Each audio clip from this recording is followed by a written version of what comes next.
Hiya, welcome to Craftwork. My name's Reeta, and seeing as it's the new year, I thought I would do a little review, but I thought I would look specifically at my makes from this year and what has been a success versus what has kind of been a bit of a failure or could have gone a little bit better, and just see if I can learn anything from that.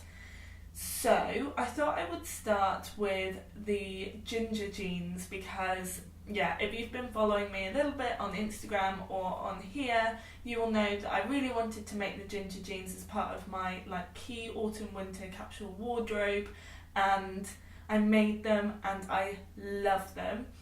I've worn the black pair nearly every day. The white pair, they're not quite as practical, but the black pair, they go with everything. I think they really suit my style. Particularly, I love wearing my black ginger jeans with a jumper like this, a handmade jumper, particularly my drop shoulder jumpers. This is a drop shoulder jumper, but I've added a few little hacks to it, which I might do a tutorial for, because it's got the cowl neck, which is really easy to do, and then a bit of a statement bubble or balloon sleeve there, which I absolutely loved wearing. This is my favourite jumper and those are my favourite jeans, so that's my perfect winter outfit and I've adored it. So that's one big success. And then one massive failure is, I've got it here, I don't know why I've kept these, but this pair of trousers just went so wrong right from the start. And yeah, I don't know if you can see, but it shouldn't look like that at the crotch at all. And what I did, this is a self-drafted pair. This isn't from a pattern, obviously, because this wouldn't have happened if I had a pattern. But I decided to self-draft a pair of trousers. I've done it quite a few times with lots of success. So this was going to be my ideal work pair. It's a really nice, quite light, but also with some structure, suiting fabric. So it was going to be one of those staple things in my wardrobe. And what I did was, usually a trouser pattern piece will obviously be straight there, and then it has a curve for the crotch, and then it goes down. For some reason, I think I must have been doing it too quickly and I wasn't paying attention. I did it straight and then a curve for the leg, which I didn't realise until I'd sewn all the pockets in and the little pleat details, and I was just trying it on for fit, and then I realised what I'd done, and it was obscene. I can't show you what they look like on, and I don't really know what to do with the fabric, so if you have any ideas, let me know. Otherwise it's just going to have to go in the scrap fabric pile, because it doesn't feel like there's a big enough piece for anything really, but we'll see. Maybe I can do something with it. I'd love to know if you have any ideas. Moving on to a positive. Another positive is my self-drafted coat. So if you follow me on Instagram, you will have seen this coat. If not, this is the first time I'm showing it on YouTube. It's a self-drafted coat. It's made from a wool, I think, and then the lining is like a sweatshirting. So I mean, for my first fully lined coat, this was ambitious, but I absolutely love it. I just kind of used an existing coat I have to sort of get the basic shape down, and then I just kind of modified it a bit. It's very simple. Obviously it doesn't have any fastenings on either. I might put one up in the corner here, but it doesn't really need it. It's quite sturdy. It kind of just stays up anyway, especially if you've got a scarf on. But yeah, it's so cozy and it's exactly my style. It's got huge pockets. Actually, the pockets are probably the only bit that I would change. They're kind of a little bit too big. I have to really reach down into them to get anything out of them, but they fit loads in, and it was such a satisfying make as well. I really want to make loads more coats just because it was really enjoyable. So yeah, massive success. In contrast, I did make another coat at the beginning of this year, Now this was the Cypress Cape by Grainline Studio, and I'd been coveting this pattern for a while. I really wanted to try it. I'd seen a few people make it and I thought it looked great, but I kind of wish I'd read some reviews beforehand, because it's a little bit like, it's just a little bit overcomplicated. It did say it was advanced, but I thought I'll just go slow and it'll be fine. And yeah, someone got it for me for Christmas and they got me all the fabric and the notions and everything, and it's great.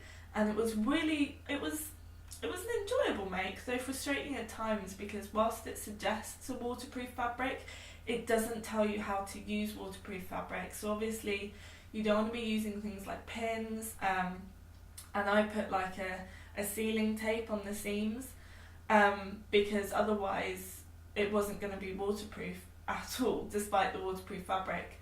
But also I missed out the pockets because they were just, I didn't understand the instructions. I didn't feel like the instructions really explained the pockets very easily, and then I was looking it up, seeing if there were any sew-alongs. There weren't, but there was a review where they said instead of doing those pockets, they reckon just an inseam pocket under where the arm is would be quite cool.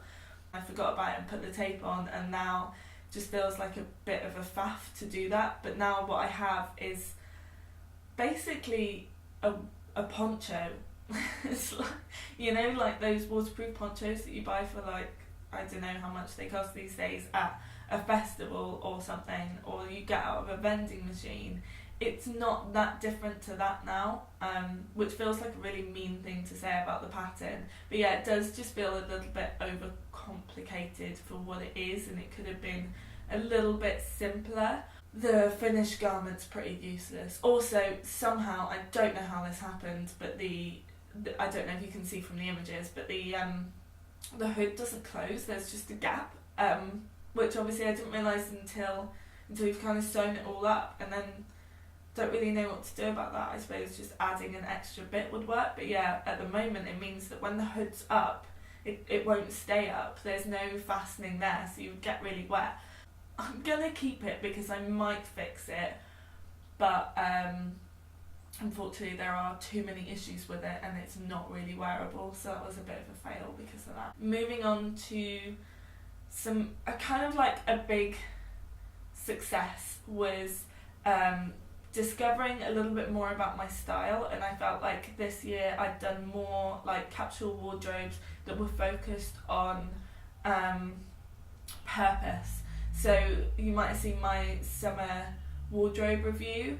That was like, obviously that was a lot of dresses, but I needed them and I made them really functional, because like the Reeta dress, the Helmi dress, etc., they're all very much within my style, and they were so comfortable to wear over the summer. And I think previously I had made things for the summer that just weren't that practical and weren't that comfortable, and I couldn't wear day to day. And I'd gone on holiday the year before with a wardrobe that was pretty useless, and I ended up wearing the same outfit, which was like a ready to wear outfit anyway. This year I just took like 9 dresses, absolutely loved it, and I really felt like I found my style for the summer.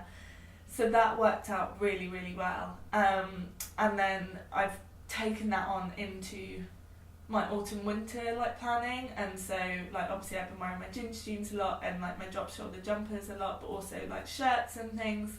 There's kind of a similar theme going on, but obviously different for the season. So I've really enjoyed kind of discovering my personal style.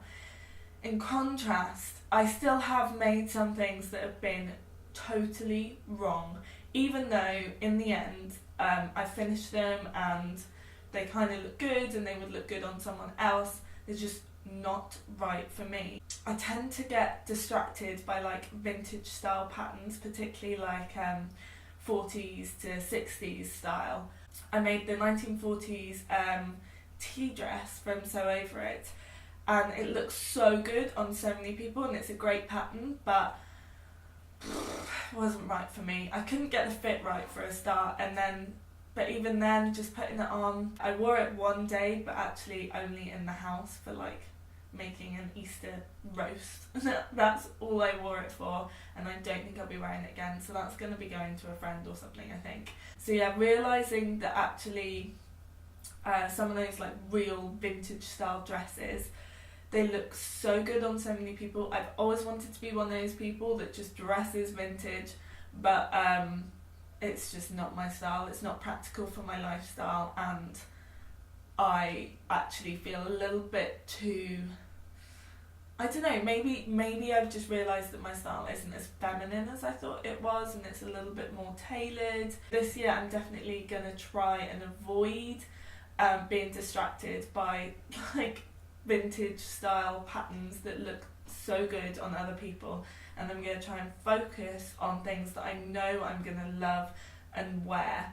I feel like I've learned a lot from this year, and I've definitely had a lot more successes than I have failures, but I'm sure 2018 will be no different, in that I will have some things that just aren't right, or that I completely mess up in the sewing or drafting stages. But I'm really keen to like continue challenging myself and finding new skills to learn, and yeah, just pushing myself to make things that I want to wear, and moving further towards a fully handmade and practical wardrobe. That's it from me today, but I've got more plans for videos to do with like planning for the year particularly, and I'm going to do some like sewing resolutions as well and see what I come up with, and hopefully I'll put that out within the next few days as well.